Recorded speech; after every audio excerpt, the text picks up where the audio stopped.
NEET 2024 के जो chemistry के क्वेश्चंस थे ऐसे तो बहुत ही ज़्यादा सेक्शन ए जो है इजी था, मतलब एक दो क्वेश्चन उसमें थोड़े ट्रिकी थे, नहीं तो सेक्शन ए बिल्कुल इजी था। लेकिन कुछ क्वेश्चन ऐसे थे जो कंट्रोवर्शियल क्वेश्चन थे, तो उन दो क्वेश्चंस के बारे में डिस्कस करने जा रहे हैं जो जिनके आंसर कुछ और भी हो सकते हैं जो अभी लोगों ने आंसर की में दिया है, और हो सकता है कि बिल्कुल ईजी वाला आंसर दे जो नॉर्मली नीट के एनसीईआरटी वाइज जो आंसर हो सकते हैं।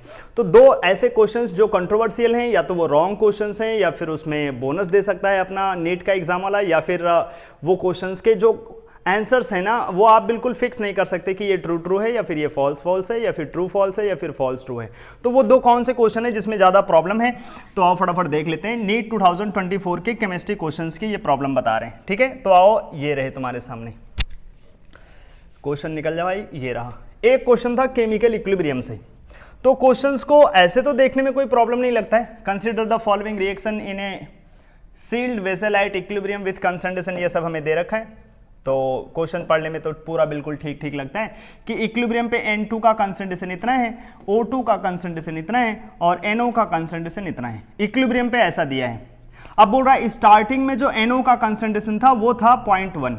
अब खुद सोचो तुम, अगर हम रिएक्शन को स्टार्ट करेंगे केवल NO से और हमारे पास इक्विलिब्रियम में NO भी होगा, O2 भी होगा और मतलब N2 भी रहेगा, ये तीनों रहेंगे इक्विलिब्रियम में।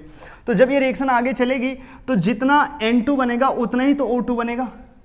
दोनों का तो अमाउंट सेम होना चाहिए। ऐसे जैसे उन्होंने डेटा दिया है कि इक्विलिब्रियम पे उनकी वैल्यू कितनी है, तो अगर हम इक्विलिब्रियम की वैल्यूज का डायरेक्ट यूज करें, इनिशियल तो उन्होंने दिया है कि ये 0.1 है, ये लोग इसका मतलब 0.0 थे।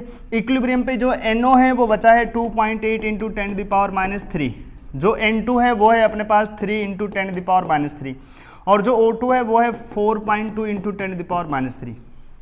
ये तो दे दिया, लेकिन क्वेश्चन अपने आप गलत है। अरे भाई, जब ये NO से रिएक्शन आगे जाएगी तो N2 और O2 के साथ इतना भेदभाव कैसे हो सकता है? जितना N2 बनेगा उतना ही O2 बनेगा, क्योंकि दोनों के कोफिशिएंट कैसे हैं? Same same.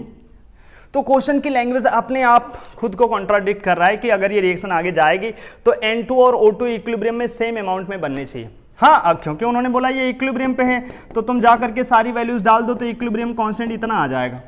और एक बार क्योंकि उन्होंने पूछा है डिग्री ऑफ डिसोसिएशन बता दीजिए, तो फिर 0.1 में से 0.1 अल्फा लेकर जाइए, ये बनेगा 0.1 अल्फा बाई 2, वो स्टार्टिंग के कोफिशिएंट से डिवाइड कर देते हैं, फिर से 0.1 अल्फा बाई 2।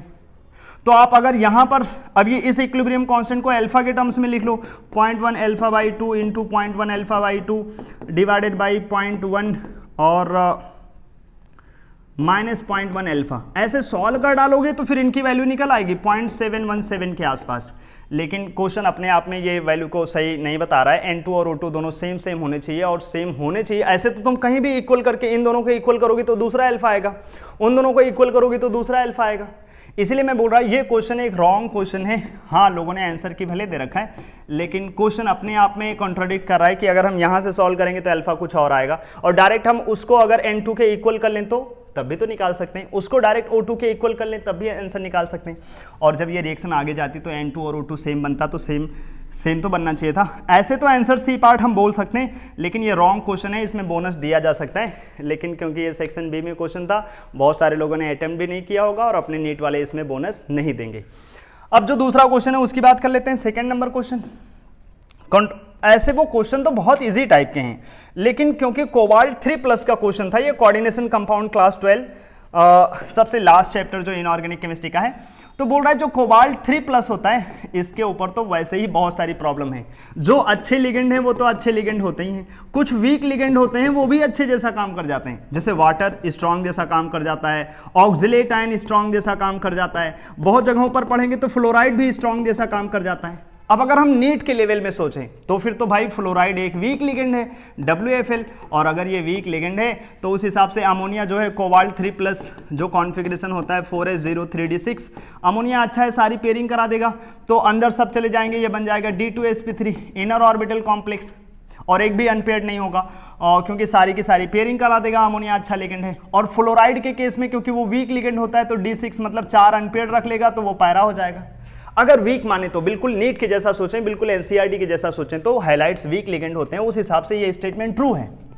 ऐसे दूसरा वाला भी यहाँ पर अमोनिया अच्छा लिगेंड है तो वो डायमैग्नेटिक कर दिया, इसको D6 को पेयरिंग कर दिया, और फ्लोराइड वीक लिगेंड होने की वजह से उसने पेयरिंग नहीं कर पाया तो वो पैरामैग्नेटिक ही रह गया, ये भी ट्रू है।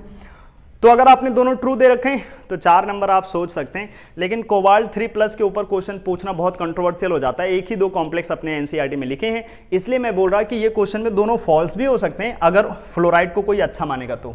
लेकिन अगर एनसीईआरटी वाइज देखें तो हाइलाइट्स वीक लिगेंड होते हैं, तो उस हिसाब से ये दोनों ट्रू भी हो सकते हैं। तो इसका आंसर बोथ आर ट्रू भी बन सकता है, मतलब यहाँ पर जो क्वेश्चन है उस हिसाब से लास्ट आंसर बन सकता है, और ये भी हो सकता है कि बोथ आर फॉल्स। ठीक है, तो मोस्ट प्रोबेबली अगर वो बिल्कुल नीट टाइप के क्वेश्चन है, टिपिकल नीट टाइप के, तो दोनों ट्रू माने जा सकते हैं। लेकिन कोबाल्ट 3+ के ऊपर क्वेश्चन पूछना एक कंट्रोवर्शियल होता है, क्योंकि कोबाल्ट 3+ के पास बहुत सारे वीक लिगेंड स्ट्रॉन्ग लिगेंड जैसा काम कर जाते हैं।